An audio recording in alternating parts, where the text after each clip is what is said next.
जय जनक नंदिनी मैथिली अलंकारक YouTube channel पर अपने लोकनि के हार्दिक हार्दिक स्वागत अछि। हम सब मैथिली व्याकरण पढ़ि रहल छी और आगू बढ़ैत अब हम सब पहुँच गेल छी कारक के पढ़े के लेल। आउ देखै छी आजुक एहि वीडियो में कारक के विषय में। कारक की होइ छै? क्रियाक उत्पत्ति अथवा संपादन में जे सहायक होइत अछि से कारक थिक। जेना रामपत्र लिखै छथि, एतऽ लिखब क्रिया संपन्न होइ छै। लिखब जे छै से एकटा क्रिया छै। राम आ पत्र के योग सँ, ठीक छै, लिखनाइ भऽ रहल छै राम के और पत्र के मेल सँ जे छै से लिखे के काज भऽ रहल छै। तैं ई दुनू पद कारक भेल, ठीक छै। ई दुनू पद की भेल? कारक भेल। कारक के 8 टा भेद होइ छै, ठीक छै। कारक के कतेक भेद होइ छै? 8 टा भेद होइ छै। पहिल होइ छै अहाँके कर्ता। पहिल की भेलै? कर्ता। दोसर की भेलै? कर्म। तेसर भेल करण।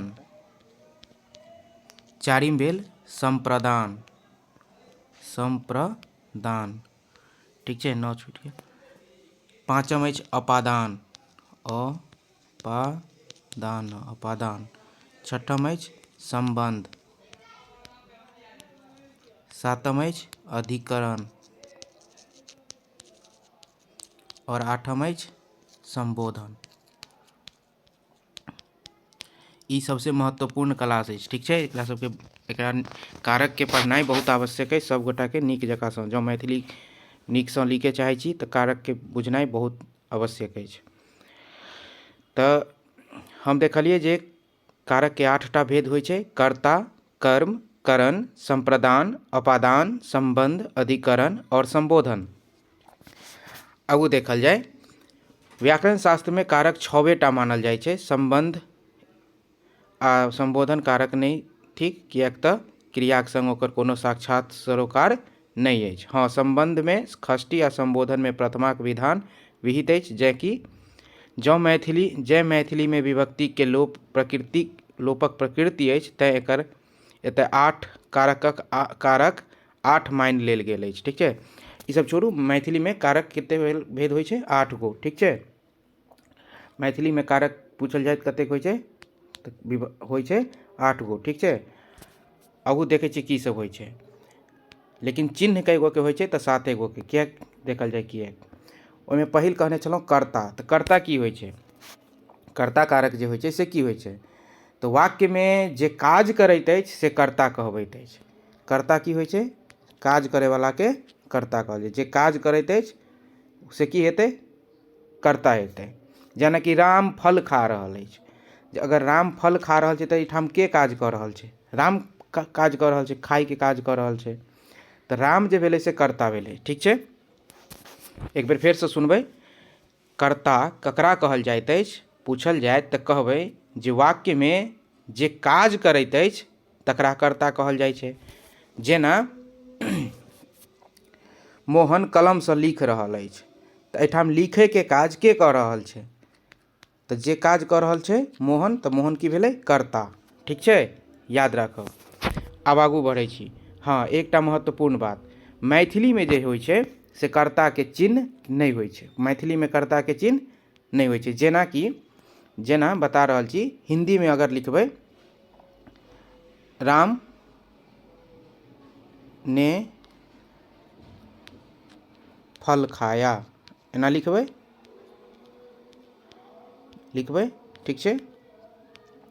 तऽ राम ने लिखलिए, तऽ राम ने जे लिखलिए से हिंदी में होइ छै। तऽ हिंदी में ओकर ई चिन्ह भेलै, ठीक छै। कर्ता के चिन्ह छै ने। लेकिन मैथिली में एकर कोनो चिन्ह नहीं होइ छै। सीधे कहबै अहाँ राम फल खैलक, ठीक छै। तऽ राम फल के लगे यहाँ पर चिन्ह नहीं ने एलै। सएह ध्यान देबाक छै कि राम फल खैलक, ठीक छै। तऽ एहिमे चिन्ह देखलिए ने केना गायब भऽ गेलै मैथिली में। ने चिन्ह जे छै से मैथिली में नहीं होइ छै, अर्थात कर्ता के कोनो चिन्ह नहीं होइत अछि। मैथिली में कर्ता कारक के कोनो चिन्ह नहीं होइत छै, ठीक छै। आब आगू बढ़ै छी। कर्म। कर्म कारक की भेलै? तऽ कर्म भेलै काज के फल जकरा पर पड़े, ठीक छै। काज के फल जकरा पर पड़ल से भेल कर्म कारक। जेना एहिमे उदाहरण देल गेल अछि, सीता पत्र लिख रहल छथि। के लिख रहल छथिन? सीता पत्र लिख रहल, सीता पत्र लिख रहल छथि कहबै। तऽ एहिठाम जे छै से जेकरा पर फल पड़े से भेलै कर्म। तऽ के लिख रहल छै? पत्र। ठीक छै, की हेतै? सीता पत्र लिख रहल। एहिमे पत्र जे छै से कर्म भेलै, एकर चिन्ह जे होइ छै कैं होइ छै। ठीक छै, की होइ छै? चिन्ह एकर होइ छै कैं। जेनाकि राम को दरभंगा आना चाहिए कहबै हिंदी में की कहबै? राम को दरभंगा आना चाहिए। ठीक छै, तऽ मैथिली में की हेतै? राम केँ। की कहबै? राम केँ। अब एकटा बात महत्वपूर्ण भऽ जाइ छै जे विभक्ति के चिन्ह छै ने, हिंदी में अलग अलग विभक्ति होइ छै, लिखाइ छै। विभक्ति चिन्ह जे छै से हिंदी में अलग लिखाइ छै, मुदा मैथिली में की होइ छै? ओकरा जोड़ि देल जाइ छै। ठीक छै, तऽ कहबै राम के दरभंगा अगर आना चाहिए तो कहबै एबाक चाही। ठीक छै, राम के एना कहबै, है ना? राम के दरभंगा एबाक चाही। ठीक छै, मानि लेलहुँ जेना कहबै। तऽ ओकर चिन्ह की भेलै? कैं। कर्म के जे चिन्ह होइ छै, राम को दरभंगा आना चाहिए, एकर मैथिली में की भऽ जेतै? राम केँ दरभंगा आबैके चाही। कियाकि कर्म के जे चिन्ह होइ छै, हिंदी में जे कर्म के को होइ छै चिन्ह, तऽ को के मैथिली में की भऽ जेतै? कैं भऽ जेतै। ठीक छै, के लिखबै और चांद बिंदु देबै। जेना कि हम राम के जनैत छी, कि मैं राम को जानता हूँ। हिंदी में हेतै? हिंदी में की लिखबै अगर अबैत हैत तऽ? मैं राम को, एतऽ अलग लिखेतै को। ठीक छै, जानता हूँ। ठीक छै, आब एकरे मैथिली में की हेतै? हम राम केँ, एकरा मिला देबै, राम केँ जनैत छी। ठीक छै, जनैत छी, ई भऽ जेतै। तऽ ई चीज ध्यान राखब। कर्ता के कोनो चिन्ह नहीं होइ छै, मुदा कर्म के जे होइ छै, जेना हिंदी में को रहतै तऽ मैथिली में कैं भऽ जेतै, और ई शब्द में सटा कऽ लिखल जेतै। ठीक छै, ओना हटाइयो कऽ लिख सकै छी, गलती नहीं हेतै, मुदा ध्यान राखे के छै कि जखन अहाँ विभक्ति सटा कऽ लिखै छियै, अपन शैली अपना लिअ। अगर सटा कऽ लिखै छियै तऽ सबठाम सब विभक्ति सटा कऽ लिखब, अगर हटा कऽ लिखै छियै तऽ सबठाम सब विभक्ति हटा कऽ लिखब। आगू देखैत छी, करण। करण कारक की होइ छै? कर्ता जाहि साधन से कार्य संपादित करैत अछि ओ भेल करण कारक। जे साधन से, जे चीज से ओ काज के संपादन करै छै, संपादित करै छथि, से भेलै करण कारक। अर्थात करण कारक साधनक काज करैत अछि। जेना राम कलम से पत्र लिख रहल अछि, एहिठाम कोन चीज से, कोन वस्तु से काज भऽ रहल छै? तऽ कलम से भऽ रहल छै। जेना कहबै ने राम कलम सँ, कलम एहिठाम मिला देबे के छै। ठीक छै, सँ। तऽ हिंदी में जे से होइ छै, तकर मैथिली में चिन्ह होइ छै सँ। ठीक छै, एहि करण कारक में के द्वारा चिन्ह होइ छै एकर, तऽ कथी के द्वारा लिख रहल छै? जेना कि अहाँके हम एकटा और उदाहरण दै छी। हिंदी में तऽ अबैत हैत, पेड़ से पत्ते गिरते हैं, ई कहबै हिंदी में। तऽ एकर मैथिली में भऽ जेतै गाछ सँ, भऽ जेतै गाछ सँ, मिला कऽ लिख देबै, गाछ सँ पात खसैत अछि। भऽ गेलै? ई भऽ जेतै अहाँके मैथिली में। पेड़ से पत्ते गिरते हैं, मैथिली में भऽ जेतै गाछ सँ पात खसैत अछि। ठीक छै, ताहि दुआरे कहलहुँ जे से के जे चिन्ह हेतै, जे हिंदी में से हेतै, ओहिठाम मैथिली में अहाँके सँ भऽ जाइ छै। ठीक छै, ई चीज ध्यान राखैके अछि। ओना एकटा और चिन्ह होइ छै, लेकिन बेसी सँ प्रयोग होइ छै। एकटा एँ सेहो चिन्ह होइ छै, लेकिन ध्यान राखब से के बदला में सँ के प्रयोग करब। ठीक छै। जे हिंदी में अहाँ से प्रयोग करै छियै, मैथिली में सँ प्रयोग करब। आगू बढ़ै छी। संप्रदान। संप्रदान कारक की होइ छै? कर्ता जकरा लेल अथवा जाहि उद्देश्य काज कऽ रहल अछि से भेल संप्रदान कारक। ठीक छै, जाहि उद्देश्य से काज कऽ रहल छै से की हेतै? संप्रदान कारक। जेना राम ज्ञानक लेल पढ़ैत अछि, कोन उद्देश्य से पढ़ि रहल छै? तऽ ज्ञान अर्जन करैके लेल। तऽ एहिठाम जे भऽ जेतै के लिए, राम ज्ञान के लिए पढ़ता है, तऽ के लिए कथी भऽ गेलै? विभक्ति चिन्ह। तऽ एकर जे चिन्ह होइ छै, अच्छा लिखिए दै छी, ठीक छै। राम ज्ञान के लिए, ठीक छै, ज्ञान के लिए पढ़ता है, ठीक छै। एकरा की करबै मैथिली में? मैथिली में ये जेतै राम ज्ञानक लेल, की भऽ जेतै? ज्ञानक लेल पढ़ैत अछि, पढ़ैत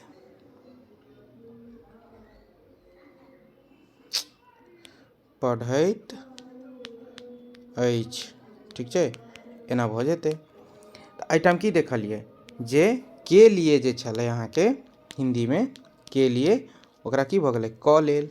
एकर चिन्ह भऽ गेलै क लेल, ठीक छै। के लिए के चिन्ह की हेतै? के लिए के चिन्ह क लेल, क लेल। और ई क के मिला देबै, जेना ज्ञान छलै तऽ ज्ञान में मिला देलियै, तऽ ज्ञानक लेल, ठीक छै। तऽ राम ज्ञानक लेल पढ़ैत अछि। बात बुझि रहल छी कि नहीं? ओना एकटा और चिन्ह होइ छै एकर, हेतु। की होइ छै? हेतु। तऽ हेतु जे होइ छै हिंदी में, ओकर मैथिलियों में हेतुए रहतै। ज्ञान के हेतु पढ़ते हैं, तऽ ज्ञानक हेतु पढ़ैत अछि, ठीक छै। तऽ ध्यान राखब जे राम ज्ञानक लेल पढ़ैत अछि, के लिए के चिन्ह की हेतै? क लेल अथवा हेतु। तऽ ई भऽ गेल अहाँके संप्रदान कारक। आगू बढ़ै छी। अपादान कारक। अपादान कारक की भेलै? कर्ता जकरा सँ फराक होइत अछि से भेल अपादान कारक, ठीक छै। ओहिठाम जे हम ई पेड़ से पत्ता गिरते अछि, से ई अपादान कारक के उदाहरण छलै, ठीक छै। अपादान कारक में बेसी सटीक बैठतै, एहि दुआरे कि से ओतौ छै, से एतौ छै, दूटा से भेलै, ठीक छै ने। एगो करण में सेहो से भेलै और अपादान में सेहो, लेकिन एहिठाम ई बेसी अच्छा हेतै, एहि दुआरे कि पेड़ से पत्ते गिरते हैं तो गाछ सँ पात खसैत अछि, एक दोसर से फराक भऽ रहल छै, अलग भऽ रहल छै। ओहिठाम ई वाला सही उदाहरण भेटतै जे राम कलम सँ लिखतै, माने कलम के द्वारा, चूँकि ई जे करण भेलै ई के द्वारा के लेल प्रयोग हेतै, ठीक छै, के द्वारा। और ई जे प्रयोग हेतै अहाँके अपादान, अलग के लेल हेतै, हाँ, अलग हेतु, ठीक छै, अलग के लेल।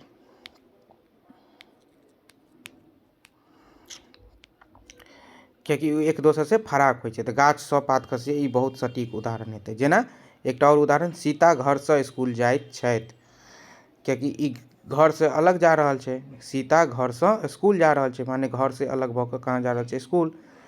तऽ एहिठाम जे सँ भेलै, इहो में से होइ छै और एकरो से के सए होइ छै, ठीक छै।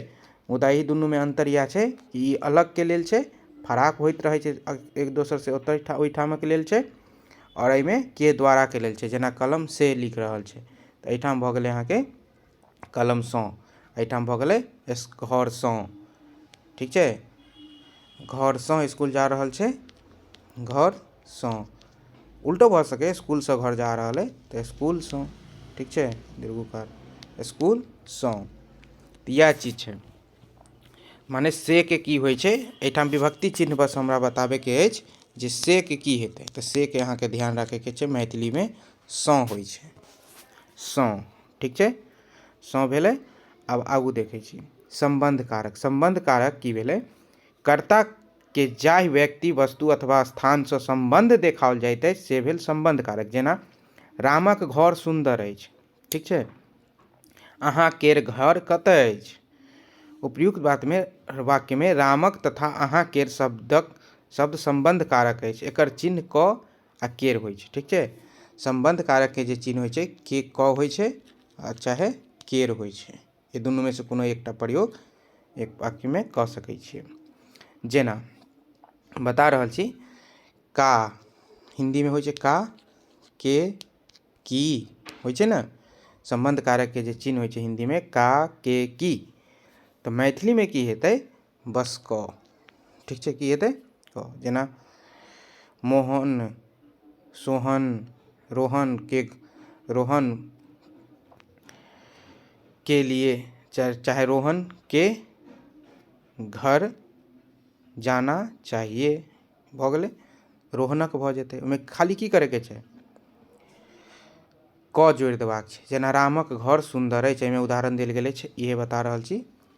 तऽ राम भ गेलै, के घर सुंदर, हिंदी में एकर की होते, राम का घर सुंदर है, के नहीं होते का, राम का घर सुंदर हिंदी में से होइ छै। मैथिली में सीधे होते का रहे, के रहे, की रहे, मैथिली में सीधे की हेतै रामक घर सुंदर अछि।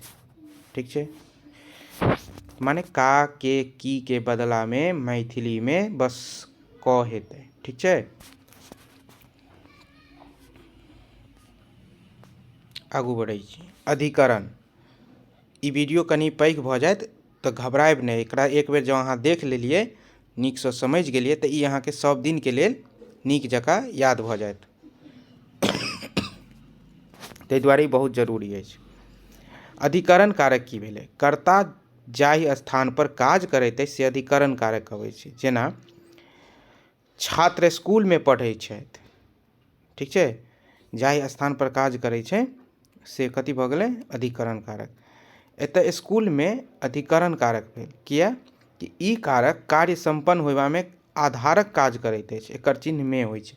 बस अंतर जेना हिंदी में होइ छै तेना मैथिलियो में होइ छै। बस ध्यान ई राखे के छै, हिंदी में बिंदु दै छियै, मैथिली में नहीं देबाक छै। ठीक छै, मे के हिंदी में बिंदु दै छियै, मैथिली में नहीं देबाक छै। आ पर तऽ बराबरे होइ छै दुनू में, ओहू में पर हेतै, ओहू में पर हेतै। ठीक छै, एकरा बदला में मैथिली में एगो दूगो और चिन्ह होइ छै, कम से कम मे और पर तऽ ध्यान रहे के चाही। जेना ही सेहो होइ छै, मध्य सेहो होइ छै। घरहि में काज करैत अछि, घरे मध्य काज करैत अछि, घर मध्य काज, लेकिन सबसे बेसी ज़्यादा प्रयोग होइ छै अहाँके मे और पर। बस ध्यान रखबाक अछि, मे पर बिंदु नहीं देबाक छै।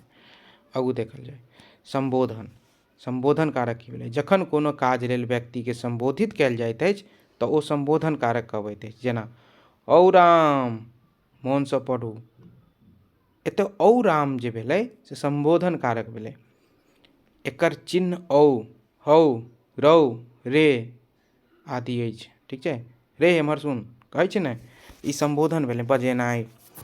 तऽ ई सब जे छै से संबोधन भऽ जाइ छै। संबोधन के चिन्ह की सब होइ छै, औ,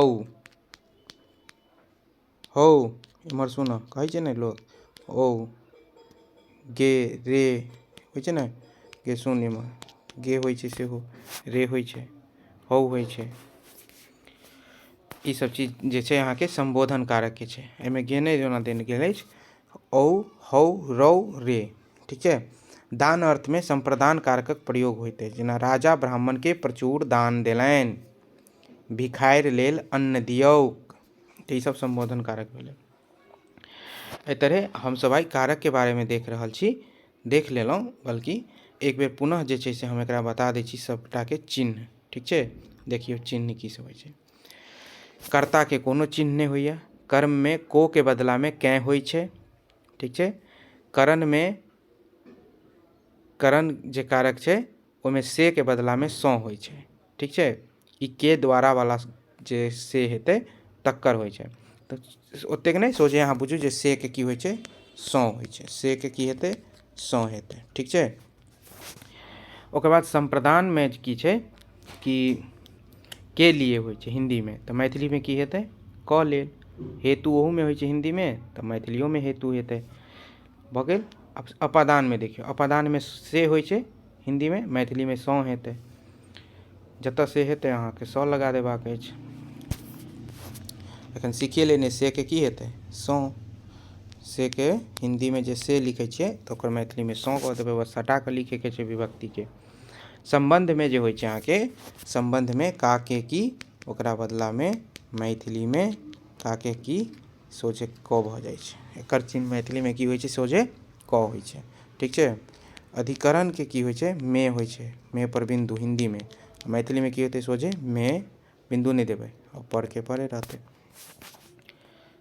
और संबोधन में हे, ओहि में हे अरे, तो ओहू में होइ छै हे रौ हौ यौ, ई सब कथी होइ छै संबोधन होइ छै। एहि तरह हम सब आई कारक के बारे में देखलहुँ। वीडियो अहाँ सबके नीक लागल है तो एकटा महत्वपूर्ण सूचना देबाक छल, ओ सूचना दऽ दै छी तखन क्वेश्चन बता देब। सूचना ई अछि जे पहिल बात तऽ ई वीडियो सबके लेल आवश्यक अछि, चाहे अहाँके 9th 10th 11th 12th जे भी होइ, BPSC टीचर BA MA जे केओ मैथिली बढ़िया से लिखे चाहे छी सबके लेल व्याकरण जरूरी पड़ै छै। शुद्ध शुद्ध लिखे बाजे सीखे के लेल जे छै से मैथिली के व्याकरण पढ़नाइ बहुत आवश्यक छै। ई वीडियो के क्वालिटी बहुत कनि कम भऽ गेल होइ, मुदा तैयो जँ ई बात अहाँ देखबै तो हम बेर बेर लिखे छलिए, ओकरा जे अगर गौर से सुनबै तो अहाँ ठीक से बुझि सकै छी। नहीं एक बेर में बुझबै तो 2 बेर देख लेब, मुदा देख लेब और जे अहाँके नीक लागे ओकर प्रतिक्रिया जरूर देबै, ठीक छै। ई नहीं कि पढ़ि रहल छी, अहाँ सब पढ़ि रहल छी, नहीं पढ़ि रहल छी, समझ रहल छी कि नहीं समझ रहल छी, हमरा पता नहीं चलि रहल अछि, तो प्रतिक्रिया जरूर देब। अब सूचना ई छल जे नव बैच शुरू भऽ रहल अछि 21 जनवरी से, तो जिनका जिनका संपर्क करबाक अछि, क्लास लेबाक अछि, तैयारी बेहतर ढंग से करबाक अछि, हुनका लेल हम नंबर बता दै छी, एहि पर संपर्क कऽ लिअ।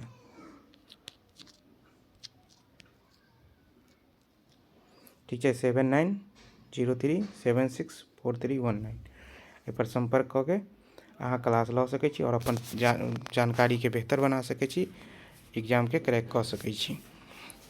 किएक तऽ ओहिठाम अहाँके विशेष रूप से पढ़ायल जायत, नोट्स देल जायत, जे भी ऑथेंटिक नोट्स हेतै ओ सब अहाँके प्रोवाइड करवायल जायत, ठीक छै। तो ओ स्पेशल क्लास में होइ छै, जे कि एहि नंबर पर संपर्क कयला के बाद अहाँ पढ़ि सकै छी।